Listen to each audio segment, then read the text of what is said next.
ابھی جو 9 تقسیمیں ہو گئی ایک حیات دنیاوی حیات کے اندر، اب یہ 9 حصے ہیں، ان 9 حصوں کا خلاصہ کیا ہے؟ ان کا خلاصہ اگر ہم 2-4 منٹ کے اندر بیان کرنا چاہیں تو جو پہلا زمانہ تھا یکم ولادت سے لے کر 15 سال کی عمر مبارک تک، یہ وہ زمانہ مبارکہ تھا کہ جس میں نبی پاک صلی اللہ علیہ وسلم کے دنیا میں تشریف آوری کے بعد دنیا کے حالات یکسر بدلنا شروع ہو گئے۔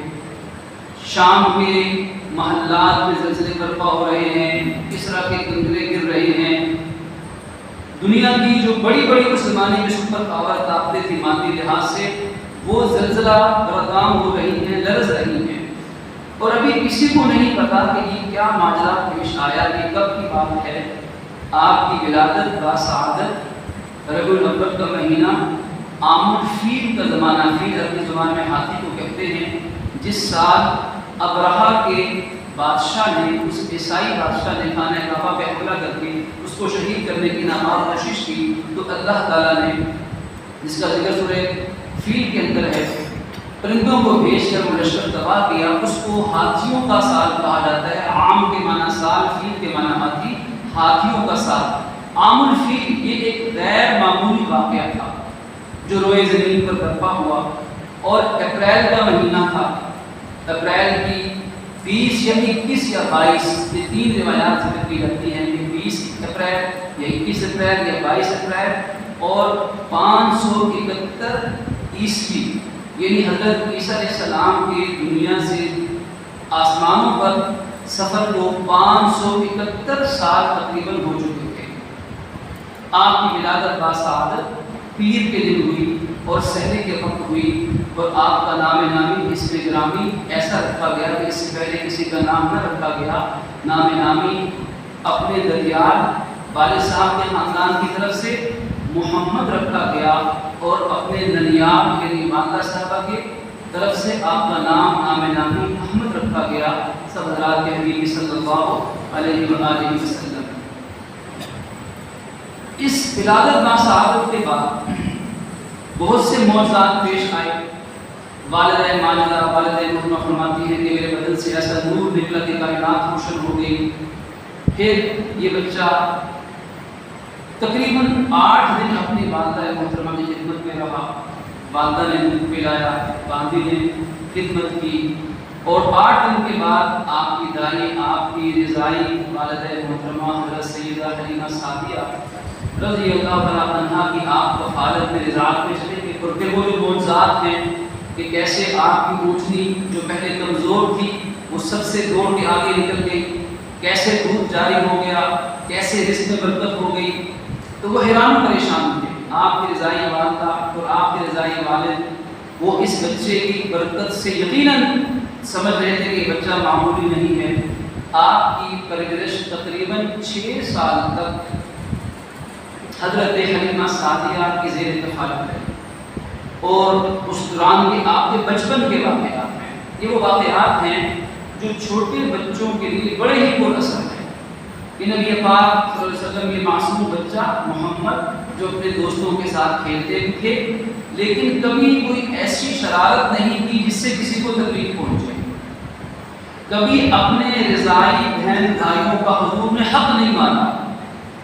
حضرت دائی محترمہ فرماتی ہے کہ آپ دودھ پیتے تو اپنے رضائی بھائی کا حق خود ہی چھوڑ دیتے، ایسا نہیں کہ رضائی بھائی کا بھی دودھ پی جاتے۔ یہ بچپن سے ہی غیر معمولی اخلاق، غیر معمولی کردار، ابھی معصوم بچے ابھی 6 سال کے نہیں ہوں گے، تو یہ جو 6 سال کا زمانہ بالکل مختلف زمانہ، کائنات کے تمام بچوں سے مختلف زمانہ، پڑھنے کے لائق چونکہ وقت کم ہے، حتیٰ کہ شق صدر کا واقعہ پیش آیا۔ آپ اپنے رضائی بہن بھائیوں کے ساتھ بکرے چرانے میں جاتے تھے، کھیل کود کے لیے بھی جاتے تھے پہاڑیوں کے اندر۔ ایک مرتبہ بچے تھے تو بہن بھائیوں نے کیا منظر دیکھا کہ آپ کوئی فرشتہ آیا، کوئی اللہ کی مخلوق آئی اور اس نے آپ کو لٹایا اور آپ کا سینہ چاک کر دیا۔ آپ اس کو ہوش و حواس کے ساتھ دیکھ رہے ہیں، آپ کا دل مبارک نکال کے ایک تشت پہ رکھا گیا، اس کو زمزم کے ساتھ دھویا گیا. وہ بچے ڈر کے بھاگ گئے اور گھر جا کے اماں سے کہا اماں قتل محمد، محمد کو کسی نے قتل کر دیا. اب وہ سارے خاندان والے فوراً لپک کے وہاں پہنچے تو اللہ کے نبی الحمدللہ سلامت تھے، لیکن آپ بڑے حیران و پریشان تھے. تو یہ شق صدر کا واقعہ جو روایات میں آتا ہے کہ اللہ کے نبی صلی اللہ علیہ وسلم نے 2 سے 3 مرتبہ آپ کا سینہ مبارک چاک کر کے اس کو زمزم سے دھویا گیا، نورانی اثرات منتقل کیے گئے. اس واقعہ کے بعد آپ کے رضائی والدین گھبرا گئے کہ کہیں اس بچے کو کوئی نقصان نہ پہنچ جائے. تو فوراً اس کے بعد انہوں نے یہ فیصلہ کیا کہ ہم اسی عمر میں ان کو ان کے والدین کے سپرد یعنی ان کے والدہ کے سپرد مکہ میں چھوڑ کر آتے ہیں. چنانچہ 6 سال کی عمر میں درویش آپ یہاں سے مکہ مکرمہ دوبارہ تشریف لے آئے. اس لیے ہم نے 1 سے 6 سال تک کو یہاں تقسیم کیا تھا. اب 6 سال کی عمر مبارک سے لے کر تقریباً 15 سال کی عمر مبارک میں جو حالات و واقعات تھے ان میں سب سے زیادہ آپ کے دادا محترمہ آپ کی جد امجد حضرت عبدالمطلب رضی اللہ تعالیٰ عنہ کی رحمت و شفقت تھی. اور آپ جانتے ہیں کہ آپ کا بڑا مقام و مرتبہ تھا، بڑی عظمت و شان تھی اہل عرب کے اندر. دادا کو اپنے پوتے سے انتہا کا محبت اور پیار تھا کہ 10 بیٹے اور پوتے، لیکن کسی اولاد کے ساتھ حضرت عبدالمطلب وہ لاڈ اور پیار نہیں کرتے تھے جو حضور سے کیا تھا. حتیٰ کہ خانہ کعبہ کے سائے میں روایات میں آتا ہے کہ ان کے لیے بیٹھنے کی جگہ بنائی جاتی اور ان کے بیٹے اور پوتے اور اولادیں پاس ادب سے کھڑے رہتے. کوئی بیٹھتا نہ، اپنے دادا اور اپنے بڑے کے احترام میں پاس کھڑے رہتے. لیکن جب حضور تشریف لاتے تو محبت سے کبھی آپ کے ساتھ بیٹھ جاتے، کبھی آپ کی گود میں بیٹھ جاتے. جب لوگوں نے دیکھا کہ یہ کیا ماجرا ہے ان کو روکنے کی کوشش کی تو دادا نے فرمایا کہ نہیں، تمہیں نہیں معلوم میرا یہ بیٹا آئندہ کتنی شان والا ہوگا، اسے مت روکنا، جو یہ کرتا ہے کرنے کے. بے انتہا محبت و شفقت، لاڈ اور پیار، اور وہ سارے واقعات بچپن کے نوجوانی کو شروع ہوئے. مکے کے مکہ مکرمہ کے اندر جو حالات و واقعات تھی، جو شرک و بدعت تھی، اللہ تعالیٰ نے اپنے حبیب صلی اللہ علیہ وسلم کو اس زمانے میں، جو زمانہ عام طور پر کھیل کود کا زمانہ ہوتا ہے، اس زمانے کے اندر بھی پروردگار عالم نے اپنے حبیب صلی اللہ علیہ وسلم کو ہر طرح کی برائی سے بچایا. اور آپ کی فطرت کے اندر پروردگار عالم نے ایسی فطرت کو ایسا پاکیزہ رکھا کہ آپ کو جو شخص دیکھتا تو وہ آپ کا گرویدہ ہو جاتا. جو شخص بھی آپ کے حالات و واقعات کو سنتا تو وہ آپ سے محبت کرنے لگ جاتا، آپ کی تعریف کرنے لگ جاتا. حتیٰ کہ آپ کی عمر مبارک 8 سال کو پہنچی، 6 سے آگے ہم چلے 15 سال تک کا سفر ہے تو دادا محترم کا انتقال ہوتا ہے. دادا کے انتقال کے بعد آپ کے مشفق و مہربان چچا جناب ابو طالب کی پرورش میں آپ آئے تھے. اب ابو طالب آپ کے سگے چچا، آپ کے والد محترم کے سگے بھائی ہیں. اپنی تمام اولادوں سے بڑھ کر اپنے اس بھتیجے سے آپ محبت فرماتے ہیں، شفقت فرماتے ہیں، اور ہر وقت ان کی فکر اور کفالت میں لگے رہتے ہیں.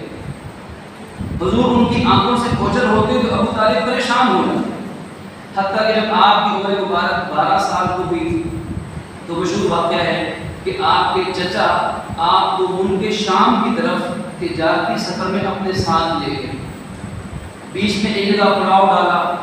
بحیرہ راہب کے نام سے ایک عیسائی تھا، راہب تھا. اس نے جب اس بچے کو دیکھا جن کی عمر ابھی تقریباً 12 سال کے لگ بھگ تھی تو اس نے پورے لشکر کی دعوت کی. جب پورے لشکر کی دعوت کی سب لوگ اکٹھے ہوئے تو اس دوران حضور موجود نہ تھے تو بحیرہ راہب نے پوچھا کہ کیا تم سب لوگ آ گئے ہو؟ تو لوگوں نے کہا کہ ہم سب آ گئے ہیں. تو پوچھا کہ ایک بچہ بھی تمہارے ساتھ تھا؟ تو کہا کہ وہ کہیں دور نکلا ہے. کہا کہ اس کو بھی بلا کے، یعنی یہ دعوت تو میں نے کی ہی اس کے لیے تھی، انہی کے لیے تمہیں یہاں جمع کیا تھا. اصل مہمان خصوصی چیف گیسٹ تو موجود نہیں، تو دعوت کیسے ہو؟ ان کو بلایا گیا. پھر اس بحیرہ راہب نے چچا ابو طالب سے پوچھا کہ یہ بچہ آپ کا کیا کرتا ہے؟ تو آپ نے فرمایا یہ میرا بیٹا ہے.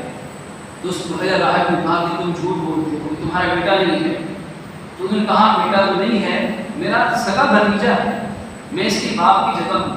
تو پھر اس نے 2-3 نشانیاں پوچھی، تو سارے جوابات ملنے کے بعد بحیرہ راہب نے کہا کہ یہ بچہ معمولی بچہ نہیں ہے، ہماری پچھلی کتابوں کے اندر آخری نبی کی جتنی نشانیاں تھیں سب اس بچے کے اندر موجود ہیں، اور آئندہ آنے والا زمانہ دیکھے گا کہ یہ اللہ کی کتنی بڑی شان والے پیغمبر ہیں۔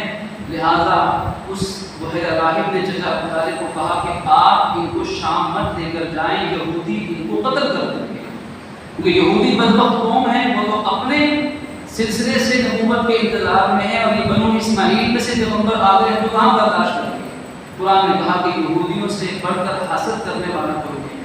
چنانچہ آپ کے چچا محترم نے ان حضور کو چند غلاموں اور خادموں کے ساتھ وہیں سے دوبارہ واپس مکہ مکرمہ بھیج دیا اور اپنے ساتھ شام لے کر نہ گئے۔ پھر آپ کی عمر مبارک جب 14 سے 15 سال کے روایات کے مطابق جب آپ کی عمر 14 سے 15 سال تک ہوئی، اس زمانے میں ایک بڑی مشہور لڑائی جس کو حرب الفجار کہا جاتا ہے۔ حرب الفجار اس لیے کہ یہ لڑائی مقدس مہینوں کے اندر لڑی گئی تھی، جو کہ لڑنا منع تھا، تو یہ لڑائی درست نہ تھی۔ نبی پاک صلی اللہ علیہ وسلم نے اپنے چچاؤں کے کہنے پر اس جنگ میں شرکت تو کی، لیکن کسی جنگی کام میں شریک نہ ہوئی۔ یہ حرب الفجار میں آپ کی شرکت اللہ تعالی قدرت آپ کو دکھا رہی ہے، حالات و واقعات سے آپ کو باخبر کر رہی ہے کہ عربوں کے حالات کیا ہیں، جنگیں کیا ہیں، صحیح جنگ کیا ہے اور غلط لڑائی کیا ہے۔ جنگ تو اللہ نے دکھا دی، لیکن اللہ نے اس جنگ میں شرکت سے آپ کو محفوظ رکھا۔